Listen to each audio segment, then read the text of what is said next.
எல்லாருக்கும் வணக்கம். Braille watch இது இன்றைக்கி தான் நமக்கு கிடச்சிது. கொஞ்சம் டியூஷனில் இருந்ததுனால இதை ஒரு வீடியோ எடுத்து போட முடியல என்னால். இப்போ தான் கொஞ்சம் வீட்டுக்கு வந்து ஃப்ரீயாகினேன். இந்த வாட்சை நான் ஆக்சுவலி கொஞ்ச நேரம் கையில் தான் கட்டியிருந்தேன். ஆனால் கையில் கட்டி அப்படியே ஒரு வீடியோ எடுத்து போடும்போது எனக்கு சரியாக காட்ட முடியுமா அப்படின்னு தெரியலை. நீங்கள் இதை நல்லபடியாக பார்க்கணும் அப்படின்னு நான் நினச்சேன்.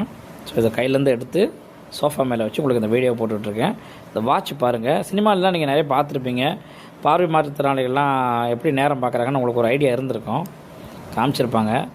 இங்கே பாருங்கள், இந்த கண்ணாடி இப்படி திறந்து இதுக்குள்ளே இருக்கிற முள்ளை தொட்டு பார்க்குற மாதிரி செட் பண்ணியிருக்காங்க பாருங்களேன். இப்போ அது இங்கே பாருங்கள், இது 12, 3, 6, 9 இந்த 4 நம்பர்லேயும் டாட் நமக்கு தொட்டால் தெரிகிற மாதிரி ஒரு 3 டாட்டு கொடுத்துருக்காங்க. இந்த இடத்துல இந்த 6ல் 2 டாட்டு கொடுத்துருக்குறாங்க.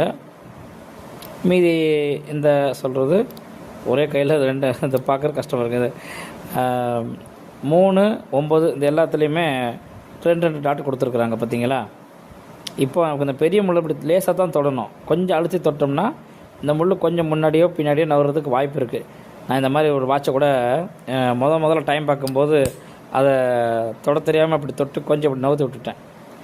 அது அப்போல்லாம் தெரியாது. அதுக்கப்புறம் இந்த வாட்சுக்கு சொந்தக்காரர் டைம் மாறி போச்சுன்னு ரொம்ப திட்டெல்லாம் வாங்கினார். அதுக்கப்புறம் அப்போ தான் தெரிஞ்சுக்கிட்டேன், வாட்ச் இப்படி பண்ணக்கூடாது, அழுத்தி தொடக்கூடாது, லேசாக தான் இப்படி தொடணும் அப்படின்லாம் அப்போ தான் தெரிஞ்சுக்கிட்டேன்.